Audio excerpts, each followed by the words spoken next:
Jadi ketika dikatakan kembali ke fitrah, kembali ke hakikat asli kita.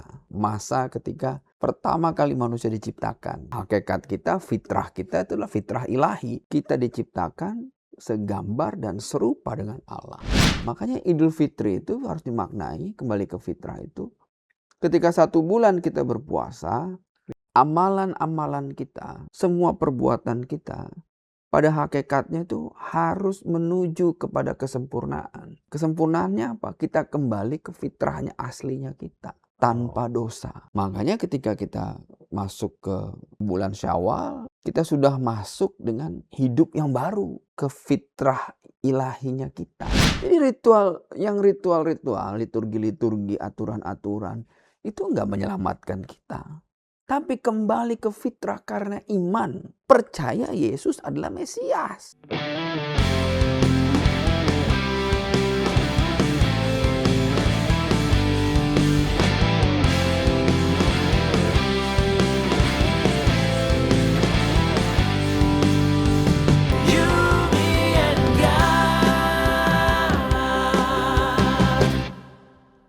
Shalom God Lovers dan sahabat-sahabat semua. Senang sekali saya Pendeta Martin Hareva kembali menyapa Anda di Diaspora TV Talk Show, ruang dialog iman, akal sehat, dan pergumulan manusia di hadapan Tuhan. God Lovers, segera kita memasuki momen yang sangat spesial bagi saudara-saudara Muslim, Idul Fitri. Momen ini selalu identik dengan kembali ke fitrah, kemenangan atas diri sendiri, dan refleksi hati. Tapi pertanyaannya, apakah ritual puasa, doa, dan ibadah selama Ramadan benar-benar mengubah hati manusia atau hanya membentuk disiplin lahiriah? Dan bagaimana prinsip serupa berlaku bagi orang Kristen yang ingin hidup lebih suci dan bertumbuh dalam iman. Hari ini kita tidak datang untuk berdebat, bukan untuk membandingkan agama secara polemis, dan bukan untuk menghakimi keyakinan siapapun. Kita datang untuk berdialog dengan jujur, merenung dengan hati terbuka, dan belajar dari pengalaman iman yang saling melengkapi. Telah hadir bersama kita, hamba Tuhan, pengajar Alkitab, dan pengamat isu lintas agama, Pendeta Arif Mirjaya. Terima kasih Pak Arif sudah hadir hari ini. Salam Pak Martin, terima kasih. Sehat-sehat ya Pak? Puji Tuhan. Sebelum kita memulai percakapan, mari kita menundukkan kepala sejenak dan memohon agar Tuhan memberkati hati yang jernih, pikiran yang terang, dan kerendahan hati untuk belajar. Mari kita berdoa. Terima kasih Tuhan untuk hari yang Tuhan berikan. Terima kasih untuk pemeliharaan Tuhan yang nyata dalam kehidupan kami masing-masing. Sehingga kami boleh berjumpa kembali dengan hamba-Mu Bapak Pendeta Arif Mirjaya. Hari ini kami ingin berbincang tentang arti dari fitrah. Tuhan, kami mohon Roh Kudus membimbing kami untuk kami bisa mengerti, memahami, dan menjadi berkat di dalam kehidupan kami dan juga bagi para God Lovers yang mendengarkan dialog ini. Kami berdoa menyerahkan semua perbincangan kami dari awal hingga akhir ke dalam tangan Tuhan. Dalam nama Tuhan Yesus kami berdoa. Amin. Sebelum kita masuk ke percakapan yang penting dan mendalam ini, izinkan saya mengingatkan God Lovers dan sahabat-sahabat semua. Jangan lupa like, komen, dan share talk show ini agar semakin banyak orang bisa ikut merenung dan bertumbuh bersama. Dan bagi Anda yang baru bergabung, silakan subscribe dan follow Diaspora TV di YouTube, Instagram, TikTok, dan Facebook. Supaya tidak ketinggalan setiap dialog iman dan isu kehidupan dari perspektif Kristiani yang jujur dan mencerahkan. Baik, God Lovers, mari kita mulai dialog kita hari ini. Pak Arif, Idul Fitri selalu dikaitkan dengan kembali ke fitrah. Bisa dijelaskan apa arti fitrah dalam Islam dan bagaimana perspektif Kristen melihat fitrah manusia ini? Ya, kalau secara terminologi bahasa, Ya. ya, fitrah, Idul Fitri, ya, Id Mubarak, ya, Idul Fitri Hmm. itu punya dua makna. Yang pertama adalah iftar. Iftar itu adalah hari berbuka. Oh. Ya, jadi diwajibkan nih, kenapa ini saya sampaikan, karena ada katanya wajib berbuka puasa Oh. di tanggal 1 Syawal. Iftar ya. Tapi kata fitri juga dari kata fatir hurufnya. Fatir. Ya, fatir itu awalan. Jadi di kejadian ya. Gitu, bagaimana awal mula kembali lagi ke awalnya, ke aslinya. Oh. Ya, ke fitrahnya dia, ke aslinya seperti apa, awalnya seperti apa. Ya. Surat Al-Fatir, surat awalan ya. Jadi ketika dikatakan kembali ke fitrah, kembali ke hakikat asli kita Oh, sebagai sebagai manusia. manusia. Nah, jadi balik lagi flashback ke masa ketika pertama kali manusia diciptakan. Gitu. Oh, Nah, kita gitu. tahu ya hakikat kita, fitrah kita itulah fitrah ilahi. Fitrah ilahi itu maksudnya apa? Kita diciptakan segambar dan serupa dengan Allah. Kita diciptakan dengan hakikat yang luar biasa. Kalau di dalam kitab Nabi Yesaya disebutkan, yang kuciptakan untuk kemuliaanku katanya. Waduh. Ya. Manusia itu diciptakan untuk kemuliaan Tuhan. Ya. Kita ini gambaran kemuliaan Tuhan. Ya, itu fitrahnya kita aslinya. Ya. Makanya kalau kita bilang kembali ke fitrah, ya, Idul Fitri, kembali ke fitrah kita, harus kembali kepada hakikat aslinya kita. Ya. Ada yang nggak asli, ada. Ketika kita jatuh ke dalam dosa, nah, itu nggak aslinya kita. Kenapa? Karena saat kita berbuat dosa, committed with sin, kita kehilangan kemuliaan Tuhan. Kita kehilangan gambar kemuliaan Tuhan. Bahkan kita berpisah dari hakikat kita, keluar dari fitrahnya kita. Nah, makanya Idul Fitri itu harus dimaknai kembali ke fitrah itu. Ketika 1 bulan kita berpuasa, amalan-amalan kita, ya, semua perbuatan kita, pada hakikatnya itu harus menuju kepada kesempurnaan. Ya, jasmani dan rohani. Ya. Ya, kesempurnaannya apa? Kita kembali ke fitrahnya aslinya kita, tanpa dosa. Begitu. Nah, makanya ketika kita masuk ke bulan Syawal, ya, kita sudah masuk dengan hidup yang baru. Ya, ke fitrah ilahinya kita. Ya. Pertanyaannya, siapa yang sudah kembali ke fitrahnya? Siapa yang selama sebulan puasa sudah benar-benar full, murni, ya, mengkuduskan diri, Ya. ya, menjalankan semua perintah-perintah, aturan dan sebagainya. Dan siapa yang sudah masuk ke fase fitrah ilahi tadi? Ya, itu sih sebenarnya pertanyaan terbesarnya. Gitu Iya, ya. iya. Nah, kemudian Ramadan menekankan puasa dan pengendalian diri. Apakah dalam Kristen ritual seperti puasa secara otomatis mengubah hati manusia atau hanya membentuk disiplin secara lahiriah? Iya, kalau puasa seperti yang pernah saya sampaikan di dalam kekristenan, kita mengacu kepada hal-hal yang tertulis di dalam Alkitab, ya, dari mulai puasa Daniel, ya, bahwa itu mengontrol diri kita, ya, agar kalau puasa Nabi Daniel itu dia menolak makanan-makanan yang enak-enak, dia hanya makan sayur dan minum air misalnya, ya. Dan itu buat bahwa kita nggak mengikuti lust desire, keinginan daging kita, ya, bahwa kita selalu punya tendensi mengikuti itu. Itu buat proses untuk bagian dari pengkudusan kita, ya. Jadi puasanya itu bukan untuk menyiksa badan, Ya. ya. Jangan sampai gara-gara puasa kita sakit, gitu ya. Ada puasa Esther lagi, ya. Nah, Yesus juga berpuasa, ya. 40 hari dia berpuasa. Ya. Nah, kita tahu bahwa bagi kita ya puasa itu pertama adalah eh, bagaimana kita ngebangun sebuah relationship dengan Tuhan. Ya. Hmm. Salah satunya ketika kita mengekang keinginan-keinginan daging kita, keinginan duniawi kita di situ. Hmm. Kenapa? Karena yang hidup dalam kedagingan tidak jadi perkenan Tuhan. Ya. Nah, yang kedua adalah bagian dari repentance kita, dari pertobatan kita. Kita harus melepas stronghold kita apa ketika kita puasa. Jangan-jangan handphone ini adalah stronghold kita. Nggak bisa lepas dari handphone. Iya. Ya.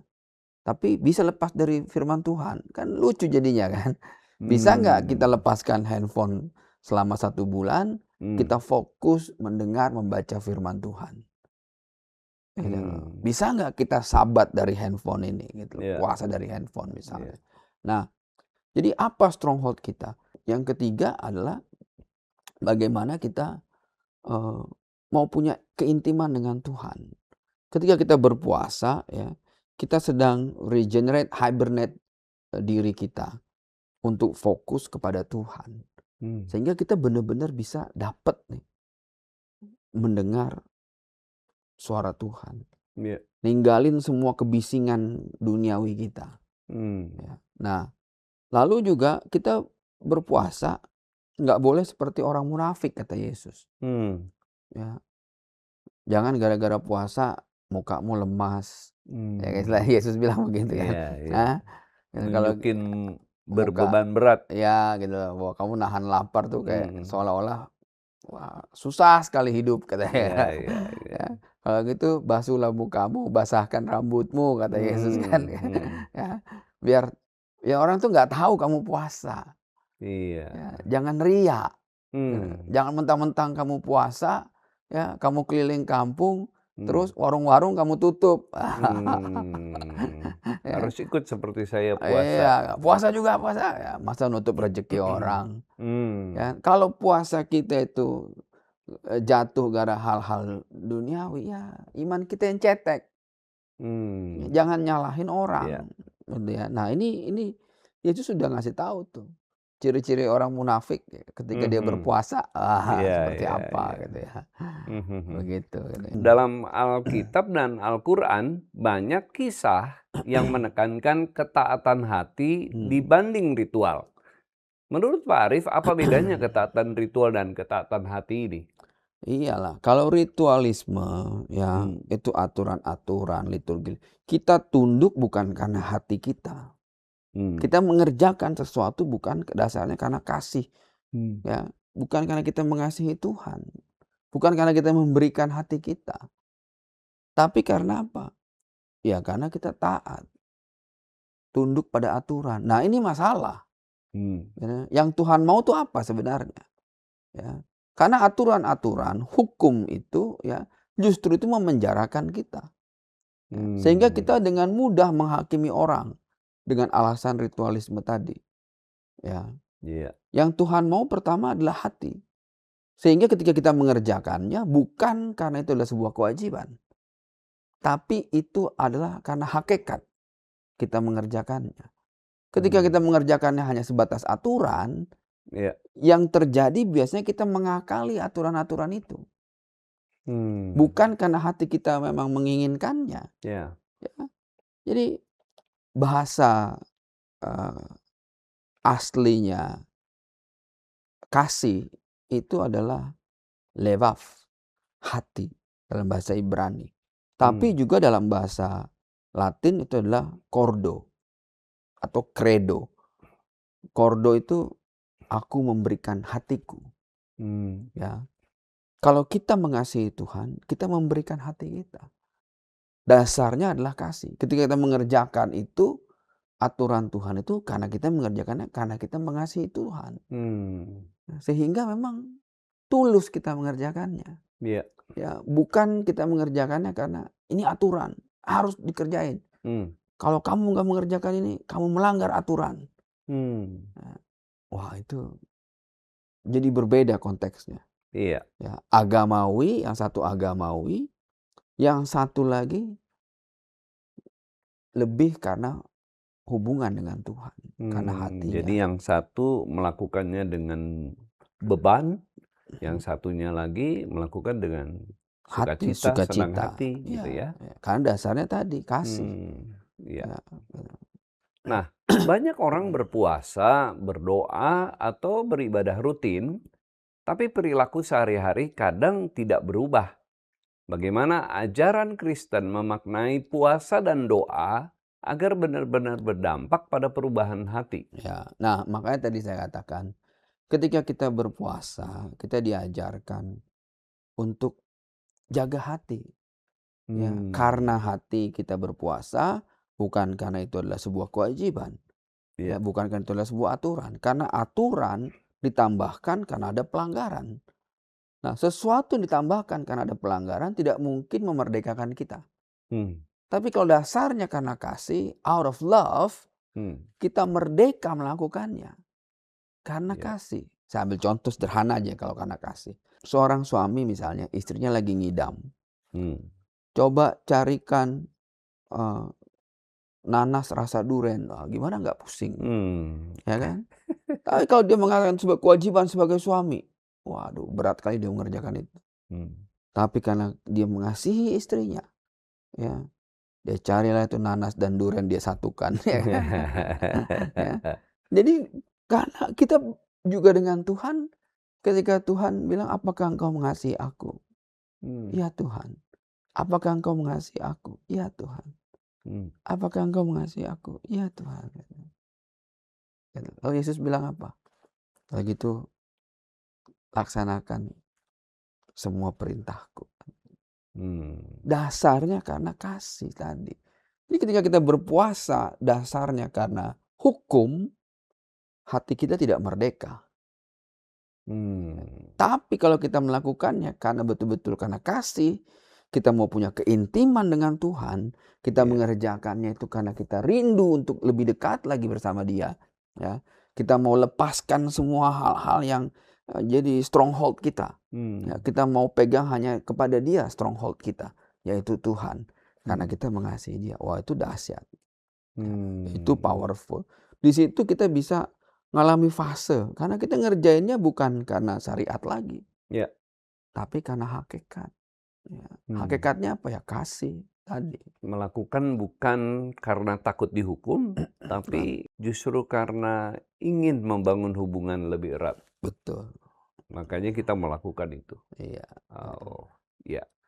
Idul Fitri identik dengan saling memaafkan dan rekonsiliasi. Bagaimana ajaran Kristen tentang mengampuni seseorang dan bagaimana Kristen melihat makna saling memaafkan antara sesama manusia serta bagaimana ritual ini membantu pembaruan diri. Ya, jelas ya, kalau pengampunan itu penting. Jadi yang paling utama adalah bagaimana kita bisa melepaskan pengampunan. Itu dulu nih, ya. Yang paling sulit bagi kita itu melepaskan pengampunan. Ya. Jadi ketika orang bersalah kepada kita, atau kita anggap kita nih korban yang disakitin, ya, bagaimana caranya kita mengampuni mereka sebelum mereka minta maaf? Ya, jadi pengampunan itu nggak perlu justifikasi bahwa mereka dulu datang minta maaf, nggak perlu. Ya, jadi bukan tentang saling memaafkan, lebih tinggi lagi nih. Kita duluan yang mengampuni. Regardless mereka minta maaf sama kita apa enggak. Iya. Ya kan? Kalau saya mereka nggak minta maaf, gimana? Ya itu urusan mereka. Kenapa? Kita harus paham prinsipnya dalam Alkitab nih, yang diajarkan kita dulu mengampuni. Karena kalau kita tidak mengampuni, Bapa kita di surga juga nggak ngampunin kita. Alkitab ngajarin gitu. Nah, yang kedua, pengampunan itu bukan untuk orang lain. Pengampunan itu untuk kita. Release forgiveness itu untuk kita nih. Kenapa? Saya ambil contoh misalnya ya. Kalau orang dipatok ular berbisa, ya, kita punya dua pilihan. Orang itu punya dua pilihan. Yang pertama kejar tuh ular sampai ketemu. Ya, begitu ketemu obrak-abrik semua barang-barang, ketemulah ular berbisa itu yang udah matok kita. kita cincang tuh ular, mati tuh ular. Pada saat bersamaan, bisa ular itu udah menjalar dalam tubuh kita. Udah masuk ke dalam hati kita. Iya. Paling setengah jam kemudian kita juga ikut mati. Iya. Ya. Itu pilihan Mmm. pertama. Iya. Pilihan kedua, orang Manado bilang, biarjo itu ula katanya. Yang penting apa? Kita mengobati tubuh kita dulu. Mengeluarkan bisanya. Mengeluarkan bisanya, fokus kita menyelamatkan diri kita. Iya. Ya. Ampunilah tuh ular. Kenapa? Ya namanya juga ular. Pasti selalu matok dan menyakiti orang. Ya kan? Iya. Tapi kita fokus mengampuni dan kita fokus memulihkan diri kita. Iya. Itulah gambaran kita mengampuni. Mau yang mana kita? Fokus mengampuni dan kita release forgiveness, lalu kita sembuhkan diri kita pulih, atau kita kejar itu ular. Atau membalas orang yang menyakiti kita, begitu ya? Betul. Mau kita balas, kita sakitin, ya mungkin orang itu tersakiti juga. Iya. Tapi kita juga nggak pulih. Kita malah lebih sakit. Lebih sakit. Jadi pilihan kita itu. Nah, jadi walaupun orang tuh nggak mau maafin kita, itu urusan dia. Ya. Kita nggak perlu pembuktian bahwa kita benar. Nggak perlu membuktikan bahwa kita. Ya pengampunan seperti itu. Nggak perlu justifikasi. Ya, ibaratnya begini, saya contoh lagi perumpamaan yang lain. Orang ngomong jelek tentang kita. Ya, kita nggak perlu pembuktian kepada musuh-musuh kita bahwa kita baik. Nggak perlu klarifikasi ke musuh-musuh kita yang membenci kita bahwa kita ini baik. Kenapa? Musuh kita nggak akan percaya. Ya. Sebaik apapun kita, tetap aja dianggap jelek oleh musuh kita. Ya, jadi nggak perlu pembuktian. Ya. Yang kedua adalah ya, sahabat-sahabat kita pun nggak perlu untuk tahu kita ini baik. Kenapa? Karena sahabat kita menerima kita apa adanya. Ya. Mau kita jelek, kita baik, kita nggak perlu membuktikan juga ke sahabat-sahabat kita. Kenapa? Meskipun kita salah, sahabat akan menerima kita apa adanya. Begitu. Jadi kita nggak perlu justifikasi pembuktian. Ya, jadi ketika kita disakitin, release aja forgiveness. Ya, pengampunan itu harus dilepasin. Ya, udah nggak jadi beban. Dan kita nggak perlu lagi membuktikan saya benar. Ya, saya belajar betul dari banyak peristiwa. Dulu saya berusaha untuk membuktikan saya benar. Tapi makin kesini saya diajarin Tuhan. Nggak penting kau benar di mata musuhmu. Nggak penting kata Tuhan. Ya. Nggak penting pula kau benar di mata sahabatmu. Karena sahabatmu menerimamu apa adanya. Dan musuhmu nggak akan pernah percaya meskipun kau benar. Iya. Jadi Gitu ketika kita disakiti, lepaskan saja pengampunan. Lepaskan aja. Dengan begitu, yang ajaibnya hati kita jadi sembuh ya. Pulih dan sembuh. Memang nggak mudah ya, teorinya begitu. Iya. Nah, Pak Arief, bagaimana kita bisa menilai apakah ritual ibadah yang dilakukan benar-benar mengubah kita menjadi lebih baik? Apa referensi Alkitab yang menekankan perubahan sikap hati dan bukan sekedar ritual lahiriah? Tidak ada ritual yang bisa merubah hidup kita. Ya, nggak ada. Ini perlu dipahamin gitu ya, bahwa seseorang itu diubahkan yang pertama karena imannya. Ya, imannya di dalam Kristus.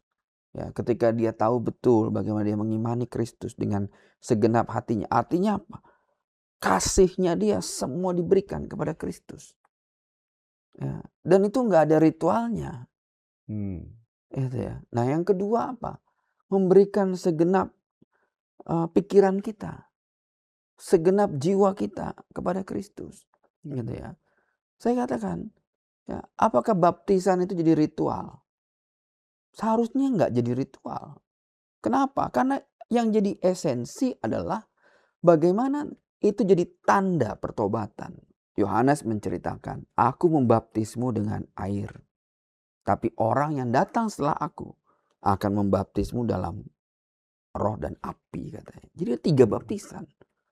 Hmm. Lantas kalau itu ritual, baptisan api bagaimana kita bakar orangnya? Ya kan? Ya, ya. Ini penting nih ya. Baptis dalam roh tuh bagaimana?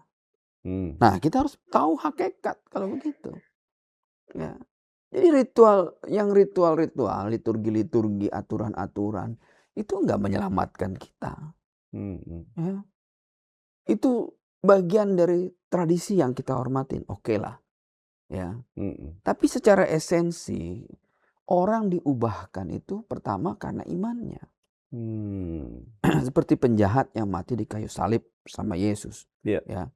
Ketika seluruh manusia di dunia ini, di bumi ini pada waktu itu menyangkal dan menolak Yesus, dia satu-satunya yang dengan imannya percaya Yesus adalah Mesias. Hmm. Ya, dengan imannya dia diubah ya, karena iman percaya. Ya. Yang tadinya tidak percaya menjadi percaya.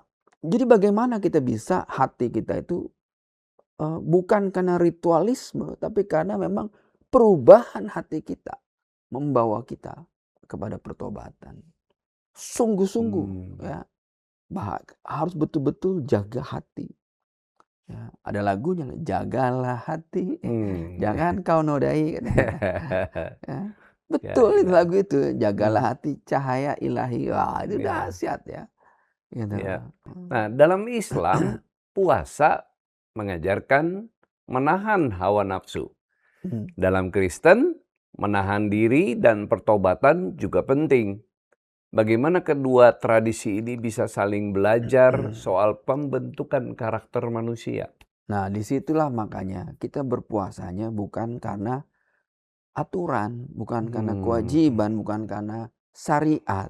Hmm. Ya, kalau dalam Islam itu dianggap sebagai syariat, sebagai Oh. kewajiban. Hmm. Ya ayyuhallazina amanu kutiba alaikumusiyam. Dia bilang. Nah, ayat itu bercerita sebenarnya bukan untuk orang Islam berpuasa itu, tapi ya ayyuhallazina amanu. Oh, semua orang beriman.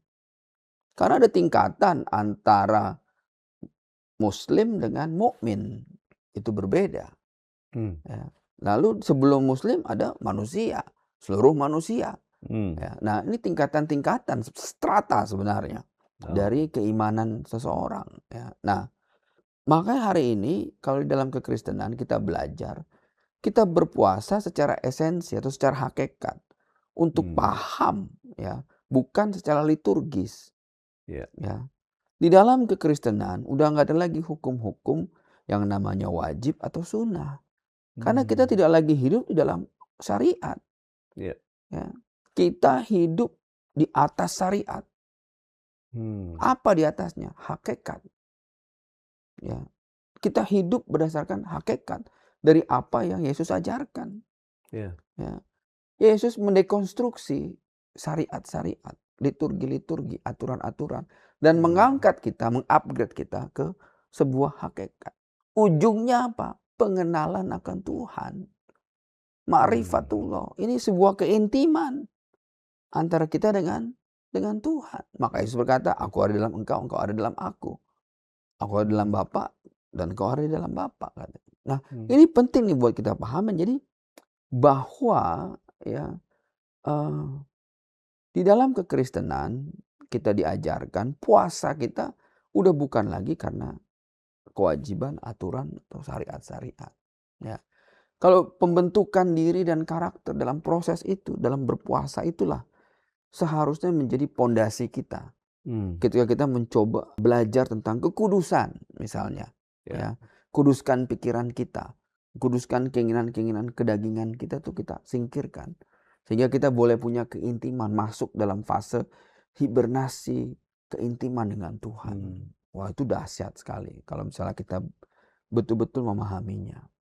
Gitu, Pak. Nah, Pak Arief, kan di kekristenan juga ada puasa seperti menjelang Paskah, Ya, biasanya gereja mengajak umat untuk berpuasa, ya. ya, menyiapkan hati, menyiapkan diri untuk masuk di dalam masa-masa Ya. Jumat Agung Ya. dan kemudian Paskah. Hmm. Nah, apakah mungkin seorang manusia ini berubah secara total tanpa bimbingan Tuhan?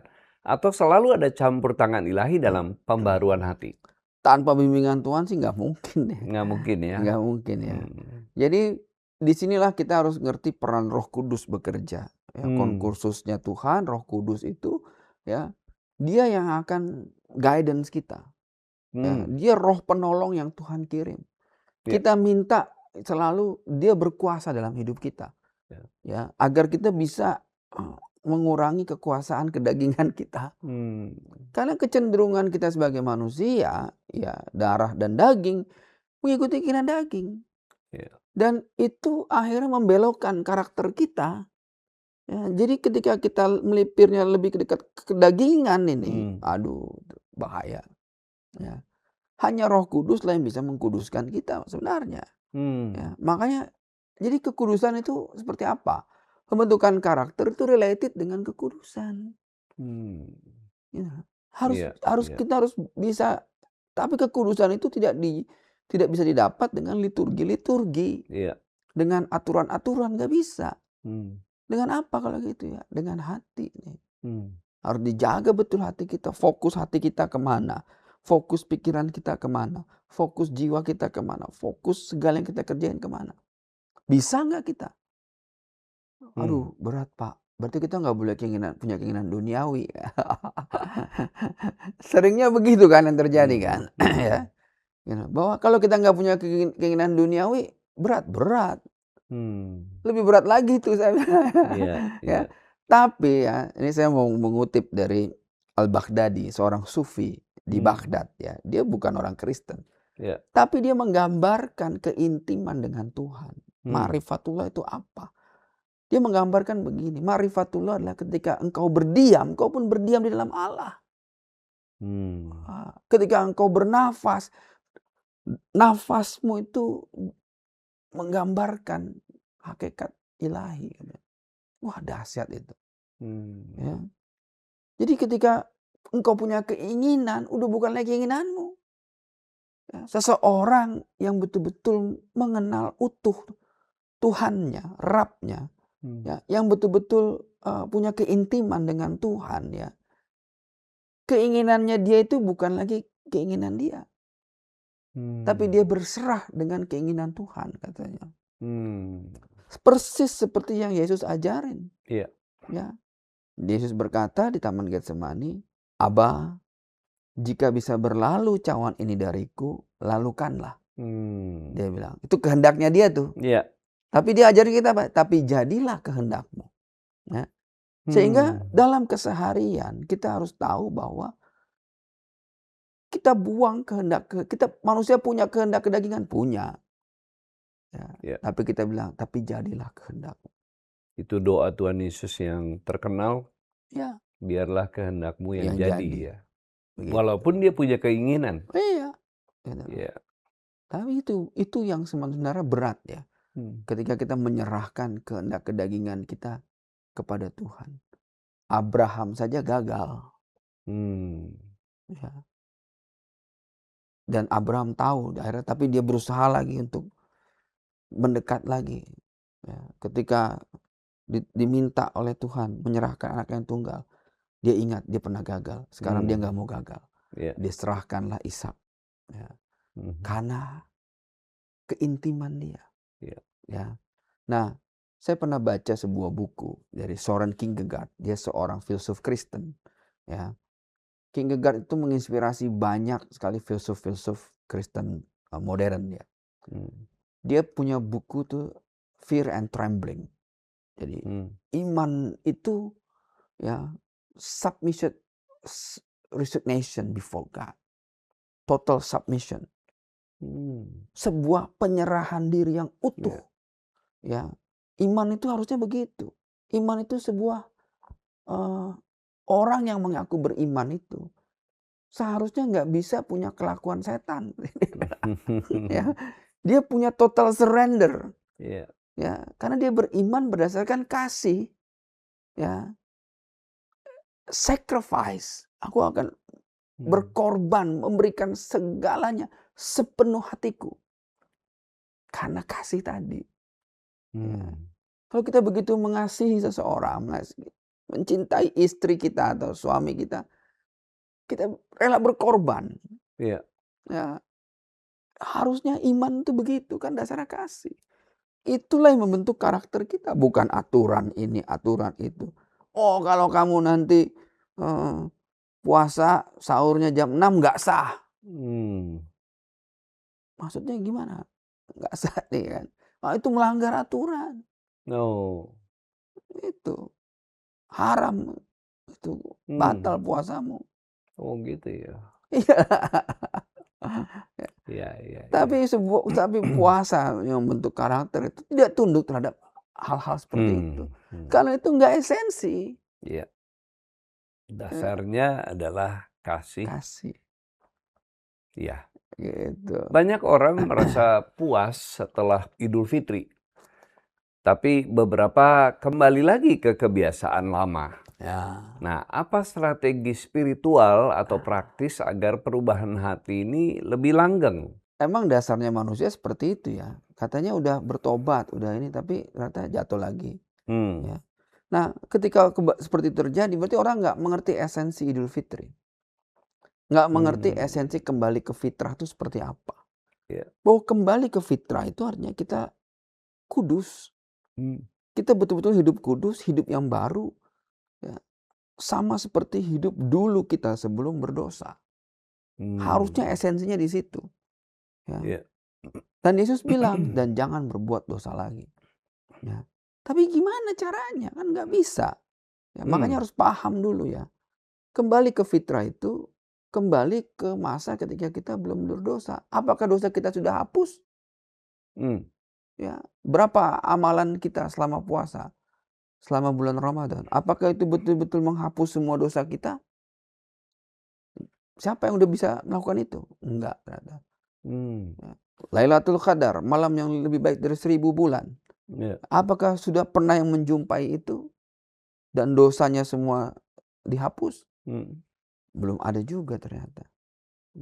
Jadi selama bertahun-tahun kita puasa, kalau ujungnya itu adalah lan yukhilu ahadan amaluhu ila jannah, bahwa tidak ada satupun amalan kita bisa membawa kita kepada jannah. Buat apa?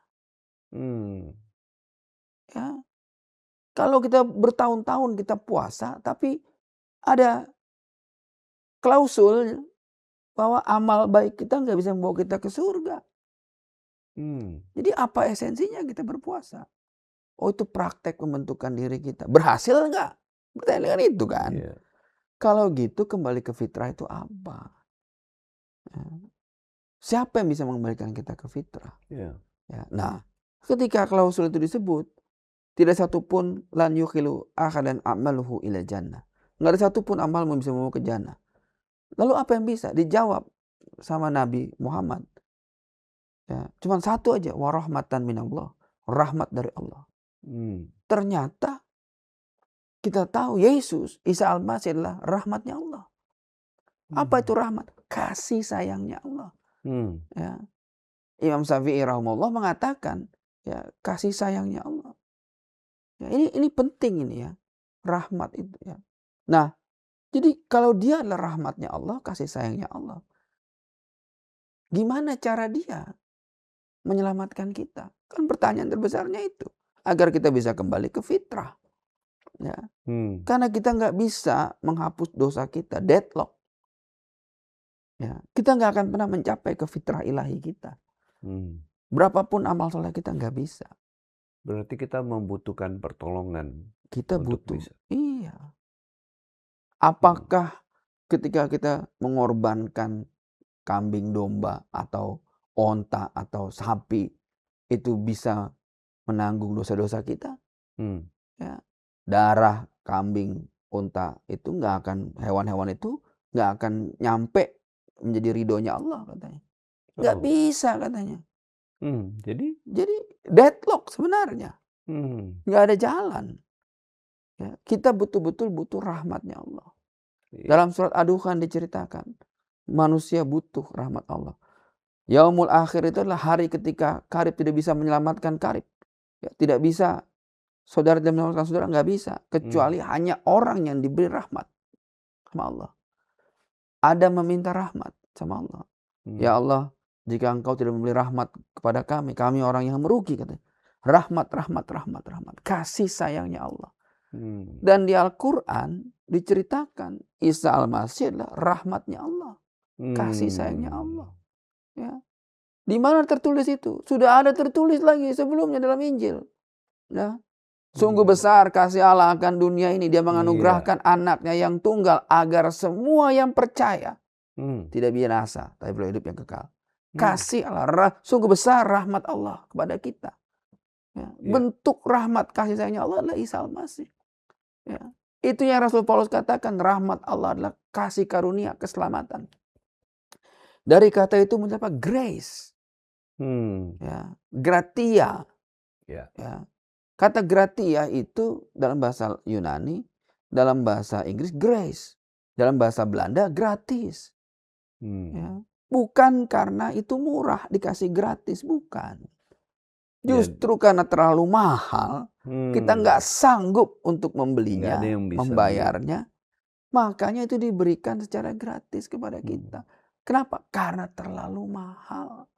Karena nggak ada jalan lain lagi kembali ke fitrah itu adalah kecuali lewat Isa Al-Masih. Jadi yang tadinya deadlock untuk kembali ke fitrah sebenarnya sudah ada jalannya ya? Dari awal sebenarnya. Lewat Yesus. Nggak ada cara lain lagi. Ini yang harus kita pahami. Ya. Jelas dialah rahmat Allah. Kasih sayangnya Allah. Dan itu tertulis dalam Injil sebelumnya. Ya, kasih sayangnya Allah. Dia menganugerahkan anaknya yang tunggal. Itulah manifest dari kasih sayangnya Allah siapa? Yesus Kristus. Isa Al-Masih. Ritual ibadah sering diikuti oleh banyak orang secara formalitas. Bagaimana kita membedakan ibadah yang hidup dari ibadah yang hanya simbolik, agamawi? Kita bisa lihat ya bahwa gereja mula-mula itu nggak punya liturgi. Ya. Gereja mula-mula bahkan nggak punya alat musik.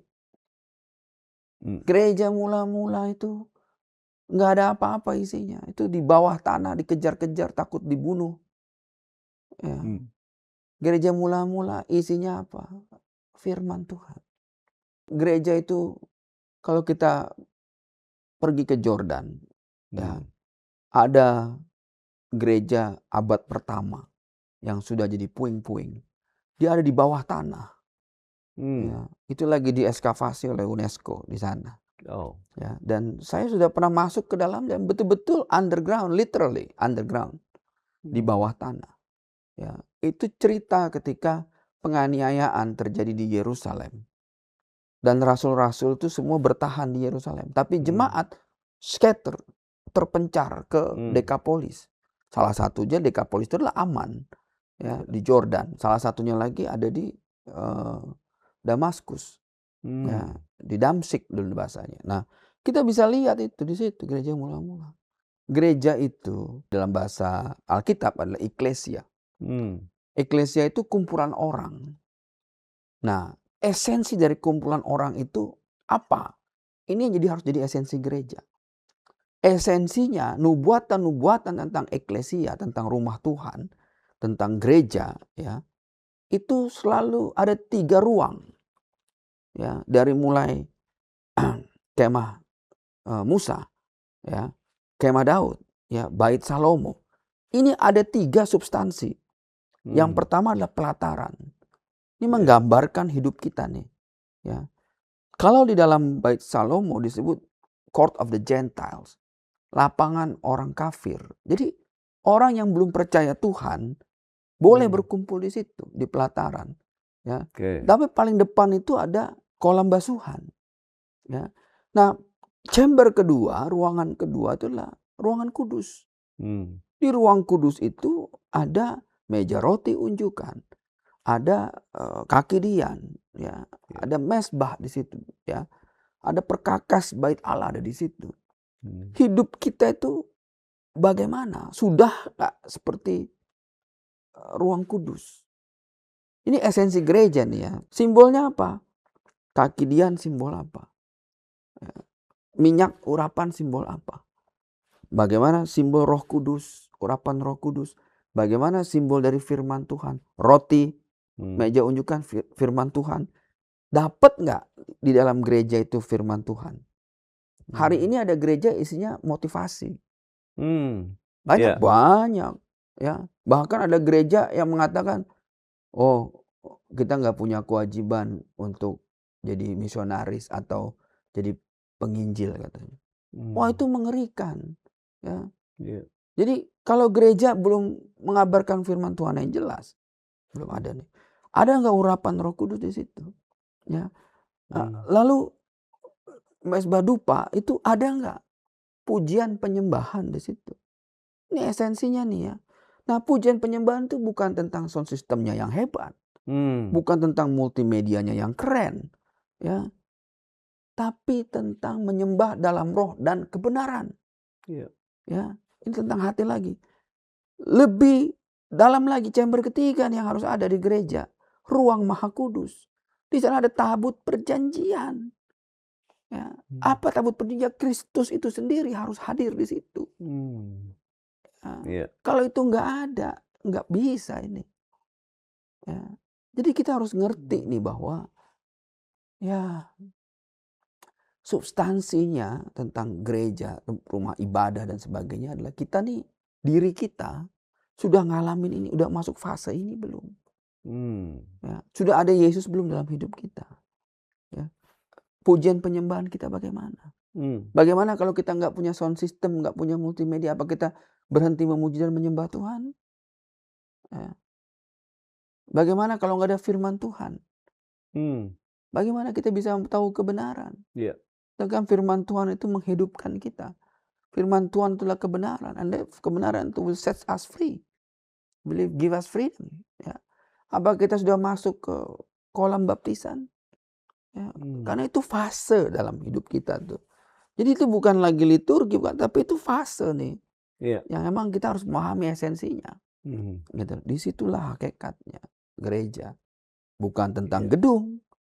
Ya, bukan tentang asik. Ya kan? Anak zaman sekarang kan begitu. Pujiannya ngangkat pujiannya. Khotbahnya lucu. Kapan di Alkitab Yesus khotbah lucu? Ini khotbah atau stand up komedi? Ya.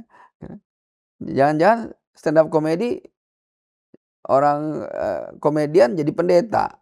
Susah sekarang. Atau pendeta jadi komedian. Lebih laku stand up komedi dan ke gereja ya. Lebih mahal bayarannya komedian.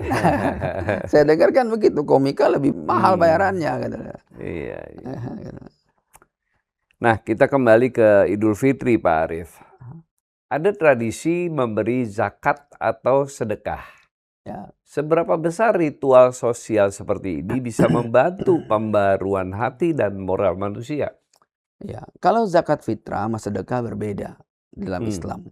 Ya, ada infak, sedekah itu beda juga. Ya, lalu ada zakat. Zakat juga, zakat fitrah itu setiap bulan Ramadan. Ya, tapi ada juga zakat harta kita. Ya, jadi beberapa. Sama dalam tradisi Yudaisme. Kita mengenal tentang persembahan persepuluhan. Ya. Lalu kita belajar juga tentang persembahan khusus. Ya. Lalu kita juga belajar tentang kalau dulu di zaman Yesus tuh persembahan ulu hasil. Lalu juga kita belajar dalam perjanjian lama itu juga dan juga ada di dalam zaman Yesus itu persembahan bea bait Allah. Ya, jadi ada banyak tuh sebenarnya persembahan-persembahan itu ya. Nah, kita hari ini gereja orang-orang Kristen sering menganggap kita udah nggak lagi itu nggak berlaku, hukum Tauratnya udah nggak berlaku, jadi kita nggak berlaku. Nah, ini yang jadi problem dalam kekristenan ya. Karena ada mulai banyak orang pengajaran yang nggak ngerti esensi itu. Nah, kalau dalam Islam kita tahu bahwa infak, sedekah di Islam itu diajarkan ada hak orang lain dalam harta kita. Ya, kalau dalam Islam, yaitu haknya orang fakir miskin dan anak-anak terlantar. Lalu janda-janda juga. Dalam kekristenan juga ibadah yang paling utama adalah ibadah terhadap janda-janda. sebenarnya. Hmm. Ya. Nah, kita harus ngerti ini ya bahwa tapi di dalam kekristenan, kenapa kita harus mempersembahkan persembahan persepuluhan dan memberikan persembahan khusus ya. Dalam Meliaki Tuhan ingetin kita. Ya. Itu bukan Tuhan minta jatah preman. Ya, ini yang salah penafsirannya. Kita harusnya malu. Kenapa? Kok cuma bisa memberi kepada Tuhan 10%? Apa Tuhan itu miskin? Minta kita 10% dan kita terlalu miskin untuk memberi Tuhan 10%. Padahal 10% itu standar minimum sebenarnya. Ya, kalau yang Tuhan mau, Tuhan bilang, yang ku kehendaki bukan persembahan. Tapi itu diwajibkan, bukan tentang kewajiban. Tentang apa? Tentang hati. Kalau hari ini kita menerima persembahan persepuluhan, seperti juga Abraham mempersembahkan 1/10 yang dia dapatkan kepada Melkisedek. Yeah. Ya. Dan Yesus ngejelasin, Abraham sudah melihat hariku dan dia bersuka cita. Bukan karena itu kewajiban. Ya. Kalau dibilang bahwa persembahan persepuluhan udah nggak berlaku karena hukum Tauratnya nggak berlaku. Tapi di masa Abraham hukum Taurat belum ada. Dan Abraham mempersembahkan 1/10-nya kepada Tuhan. Dan dia bersuka cita. Karena dasarnya bukan karena hukum, bukan karena aturan. Karena hukum Tauratnya belum ada. Tapi dia bersuka cita, kata Yesus. Karena apa? Kan datang dari hatinya dia. Ya. Karena itulah Melkisedek memberikan anggur dan roti kepada Abraham. Simbol dari keselamatan. Roti tubuhnya Kristus, anggur darahnya Yesus Kristus. Ya. Disitulah Yesus ngejelasin bahwa ini kalau nggak kelar ini, kalian jadi batu sandungan. Bahwa persembahan persepuluhan itu bukan hukum sejak awal. Tapi apa? Ungkapan sukacita kasih kepada Tuhan. Karena sumber berkatnya dari Dia. Ya. Hukum Tauratnya nggak ada nih. Belum ada hukum Tauratnya. Jadi persembahan persepuluhan itu tidak tunduk terhadap hukum Taurat. Yang datang dari hati tidak tunduk terhadap hukum Taurat. Makanya Kristus mengajarkan Abraham bersuka cita melihat hariku. Ya, dasarnya apa? Sukacita karena kasih. Nah, di sini kita tahu. Jadi kalau di dalam Islam zakat, infak, sedekah itu karena hukum, ya, dalam tradisi Judaisme juga karena hukum. Di dalam kekristenan kita tahu dasarnya bukan hukum. Ya, setiap orang harus memberi dengan sukacita dasarnya. Ya, karena apa? Karena kasih. Nah, di-upgrade. Yang kukehendaki bukan persembahan. Tapi hatimu. Kalau hati kita itu betul-betul tulus mengasihi Tuhan, enggak 10% kita kasih.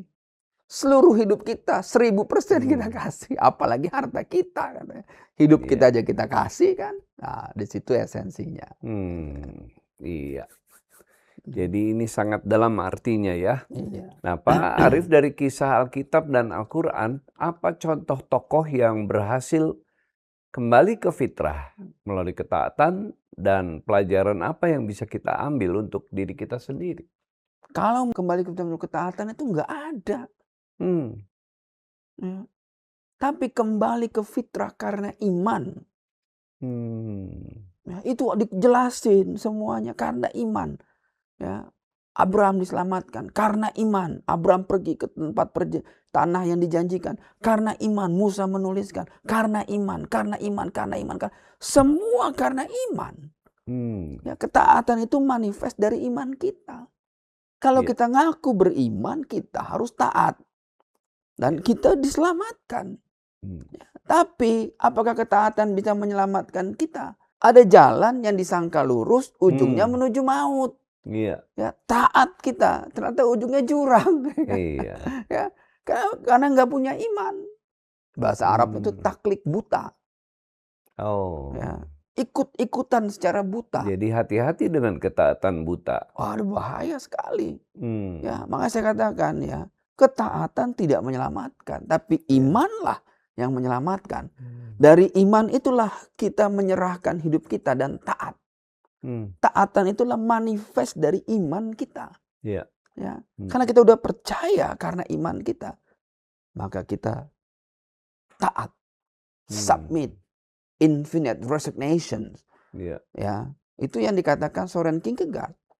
Ya, penyerahan diri yang utuh. Gitu loh, karena iman. Iya. Gitu loh. Jangan diputar balik nih ya, karena bahaya sekali kalau kita pikir taat. Ya. Kebalik tuh. Ya, karena iman lah kita taat. Bagaimana dengan tentara Romawi yang Yesus bilang, karena aku nggak pernah melihat iman sekuat. Kan Yesus bilang begitu. Ya, tentara Romawi itu bilang, sudah perintahkan aja sekarang apa yang aku pasti akan ini terjadi katanya. Nggak pernah aku lihat iman sehebat itu katanya. Yesus nggak bilang nggak pernah aku lihat ketaatan saya itu, bukan. Tapi dalam struktur tentara kita tahu struktur komando taat. Pergi. Tapi yang Yesus bilang apa? Karena iman. Imannya dulu nih yang utama. Kembali ke fitrah itu, ya, menerima rahmat Allah, menerima keselamatan, kasih sayang Allah, yaitu Yesus Kristus dengan iman kita, sehingga kita diselamatkan. Itulah yang membawa kita kepada keselamatan. Dan setelah kita tahu keselamatan, hidup dalam keselamatan, kita harus taat. Berjaga-jagalah, kata Yesus. Berjaga-jagalah sampai akhir.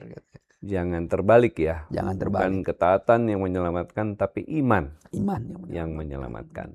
Jika seseorang merasa belum berubah, walau sudah menunaikan ritual, apa pesan yang bisa Pak Aris sampaikan untuk menumbuhkan kesadaran diri yang tulus? Ya, yang pertama makanya setiap orang harus mengerti bahwa keselamatan itu tidak didapat dengan ritualisme. Penjahat yang mati di kayu salib sama Yesus, ritual apa yang udah dia lewatin? Liturgi apa yang udah dia lewatin? Ya, apakah dia sudah melayani? Belum. Ya. Apakah dia sudah mengikuti semua perintah Yesus? Seperti 12 muridnya? Belum. Kalau dia ditanya, apakah kamu percaya dengan doktrin Trinitas? Kalau kita bikin standar liturgi ini adalah, ya, hari ini kan gereja punya nih standar liturgi kan, ya, percaya Trinitas, lalu percaya lagi kepada doktrin-doktrin, ya. Nah, makanya pertanyaan terbesarnya, ini lahir baru itu seperti apa? Ya. Mengerikan kalau kita bikin standar kita. Gimana sih penjahat itu lahir baru? Kalau dia ditanya malaikat, ngapain kamu di sini? Ya. Udah melayani? Belum. Udah dibaptis? Belum. Ya. Udah belajar SPK? Belum. Ngapain di sini? Apa jawabannya? Kalau saya penjahat itu, saya akan bilang, lah nggak tahu. Tapi bos ente yang nyuruh aneh di sini. Tapi orang harus ngerti kenapa? Karena iman. Ketika seluruh dunia menyangkal Yesus, ketika seluruh murid-muridnya meninggalkan Yesus, He is the only one. Dia satu-satunya orang yang bilang, Yesus, kalau selamatkan, ajak aku kalau nanti engkau datang sebagai raja. Cuma dia yang hakul yakin Yesus itu raja dari Israel, adalah Mesias. Cuman dia, saya bilang nih, against all odds. Dari seluruh alam semesta, seluruh dunia nih menghujat Yesus. Dia berdiri sendiri sambil tersalib. Ya, ajak aku bersamamu. Dia punya iman. Ya, saya bilang makanya ya. Jadi bagaimana kita menumbuhkan kesadaran ketulusan? Iman. Ya, anggaplah begini ya. Kita nggak pernah ikut SPK, nggak pernah ikut pemuritan, nggak pernah ikut misi, nggak pernah ikut kelas-som, nggak pernah menginjili orang, nggak pernah ini. Semua tuh nggak ada masuk kategori itu kita. Tapi ketika dunia menyangkal Yesus, kita satu-satunya yang berdiri. Ya, kita Dan keadaan kita lagi disalib. Lagi betul-betul menjalani hukuman. Tapi kita satu-satunya yang punya iman tentang Mesias. Saat ini juga. Itu karakter yang dahsyat. Berani nggak kita berdiri teguh ketika seluruh dunia menyangkal iman kita? Berani nggak kita itu? Ya. Iya. Dan itulah digenapi. Endures till the end. Yang bertahan sampai kesudahannya. Ya. Kalau seandainya Petrus itu menyangkal Yesus 3 kali, dia nggak bertobat. Ya. Dia lebih buruk dari Yudas mungkin. Iya. Ya. Tapi kita tahu dari karakter itulah Petrus berubah karakternya. Bukan karena liturgi, tapi karena diproses. Ya. Karena imannya dia ya, dipulihkan. Dan dia tahu akhirnya, oh ya saya salah. Dia menyadari kesalahannya. Imannya dia. Ya, yang tadinya menyangkal, justru akhirnya dia berani memberi diri untuk disalib terbalik. Dalam hidupnya dia. Ya. Kita lihat bukan karena liturgi proses Petrus. Nah, Pak Arief, apa kesalahan umum dari umat yang beragama ketika menekankan ritual tapi mengabaikan perubahan hati? Jadi ketaatan di dalam melakukan aturan-aturan agama tanpa meleset sedikit pun, tapi nggak ada perubahan di hati. Ya, kita jadi orang agamawi ya. Kayak orang Farisi dong ya. Iya, ahli-ahli kitab semua. Itulah kita. Ya. Makanya saya dari awal saya selalu bilang kekristenan bukan tentang agama. Ketika ditanya ya saya nggak tertarik karena saya nggak percaya agama, saya bilang. Ya. Sejak awal bukan tentang liturgi, tentang agama. Justru kalau kita lihat ya, Kristus itu robohkan bait Allah. Dia mau mendekonstruksi ulang bait Allah. Baik secara jasmani, bahwa bait itu banyak melanggar tidak sesuai dengan ketentuan-ketentuan nabi-nabi. Bait kedua yang dibangun karena Herodes ikut campur di situ dalam pembangunannya. Pemodal terbesarnya salah satunya adalah Herodes. Yang dia bangun sesuai dengan keinginannya dia, bukan keinginan Allah. Ya. Nah, dan kita tahu Herodes bukan orang Yahudi. Kepentingan dia politik. Dari situ kita udah tahu Yesus mau merombak itu. Ya, baik secara jasmani maupun rohani. Ya. Tirai yang maha kudus ya, disobek atas sampai ke bawah sehingga itu pembuktian tidak ada hadirat Tuhan. Kita bisa ngelihat kebaliknya. Kalau dulu katanya kita ngelihat kita mati. Nah, karena diyakini ada hadirat Tuhan. Ternyata nggak ada. Nah, makanya dengan perempuan Samaria Yesus bicara, ya, kamu tidak akan menyembah Bapa. Dia katakan menyembah Bapa. Padahal Samaria tidak menyembah Tuhan yang sama. Ya, tapi dia bernubuat, kamu akan menyembah Bapa. Dia bilang ya, kamu tidak akan menyembah di gunung itu ataupun di Yerusalem. Dua-duanya enggak katanya. Tapi kamu akan menyembah dalam roh dan kebenaran. Artinya apa? Bukan tentang liturgi nih, dia rombak, dia remukkan, hancurkan itu. Karena di gunung itu ada kuil-kuil dari orang-orang Samaria. Ya, mereka bangun kuil-kuil itu di gunung-gunung menyembah dewa-dewa. Sementara di Yerusalem juga mereka bangun itu. Tapi dia bilang nggak begitu katanya. Nah, jadi kita tahu ya bahwa sebuah transformasi hati yang nggak bisa karena liturgi. Tapi karena sebuah proses iman, sebuah proses iman. Dan kita perlu tahu bahwa kita diperbaharui selalu dalam proses itu. Ya, dalam proses itu. Nah, jadi kita mengerti betul gereja itu seperti apa. Eklesia yang Tuhan mau tuh gimana. Karena ada syaratnya tadi. Alam maut tidak berkuasa atas dia. Kalau gereja itu masih bisa dihancurkan, berarti masih berkuasa tuh maut atas itu ya. Dan kita harus paham gitu. Eklesia itu satu, megang kunci kerajaan sorga. Alam maut tidak berkuasa atas dia. Ya. Liturgi-liturgi ini akan punah.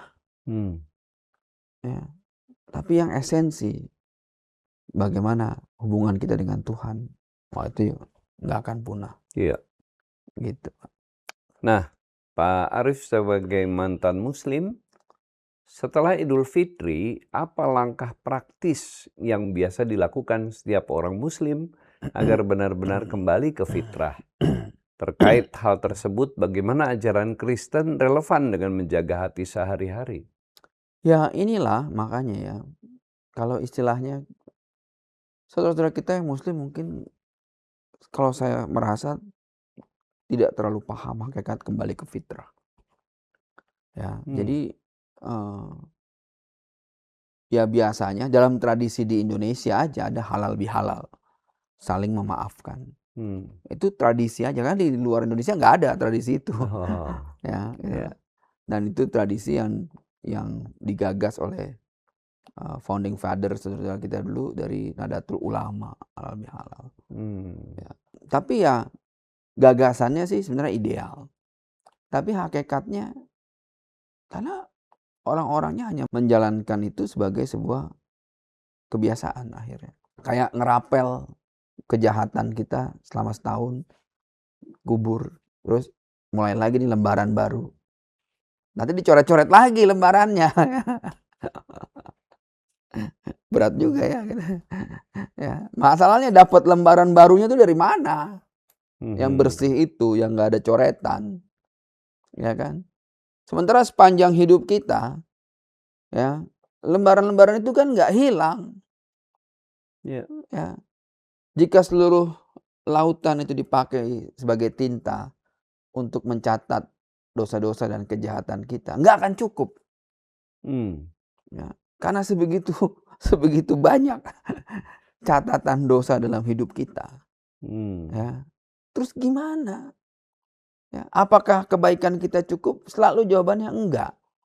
Siapa yang kebaikannya, pahalanya, amal solehnya udah lebih banyak dari keburukan dan dosanya?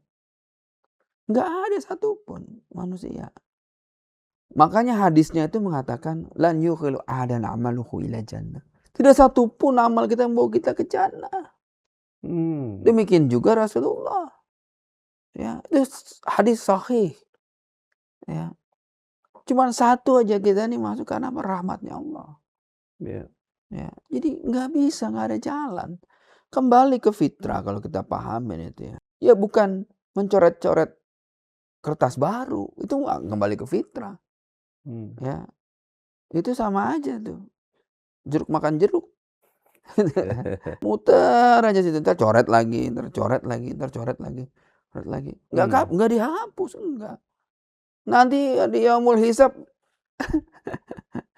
dihisap itu ntar. Ya. Dihisap semuanya, dihitung lagi. Katanya dia enggak, dihitung itu udah. Ya kan? Nah, gimana? Saya bilang sekali lagi, deadlock. Nggak ada jalan. Kecuali tadi dengan iman kita menerima rahmat Allah tadi. Rahmat Allah. Ya. Dan siapa rahmatnya? Isa al-Masih. Ayat talinas wa rahmatan minna. Ada tertulis. Surah Maryam. Nggak ada jalan lain. Iya. Deadlock. Tapi ada jalan keluar melalui rahmat Allah. Yaitu Isa al-Masih. Cuman itu jalan. Itulah cara atau jalan untuk kembali ke fitrah. Dan Isa al-Masih klaim. Tidak ada yang sampai kepada Bapa tanpa melalui aku. Yeah. Dia klaim itu. Ya. Jelas-jelas dia klaim itu. Yeah.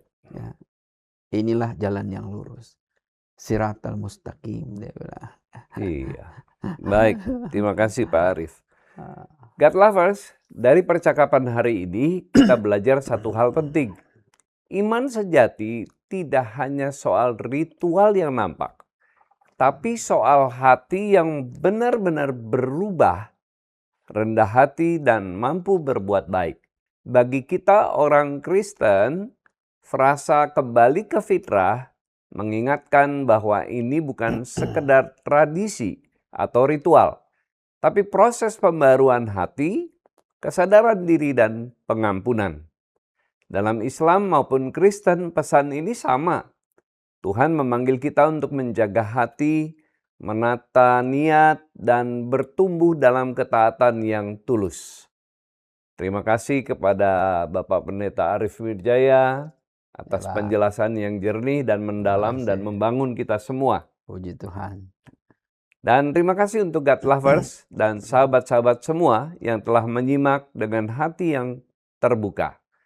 Jika percakapan ini memberkati Anda, jangan lupa like, komen, dan share agar semakin banyak orang bisa belajar berpikir lebih dewasa dalam iman. Dan bagi yang belum bergabung, silakan subscribe dan follow Diaspora TV di YouTube, Instagram, TikTok, dan Facebook, supaya tidak ketinggalan dialog iman dan isu kehidupan dari perspektif Kristen yang jujur dan mencerahkan. Saya Pendeta Martin Harefa dan juga Pendeta Arif Mirjaya pamit undur diri. Tetap haus akan kebenaran, tetap rendah hati dalam berpikir, dan tetap teguh dalam kasih Tuhan. Tuhan Yesus memberkati.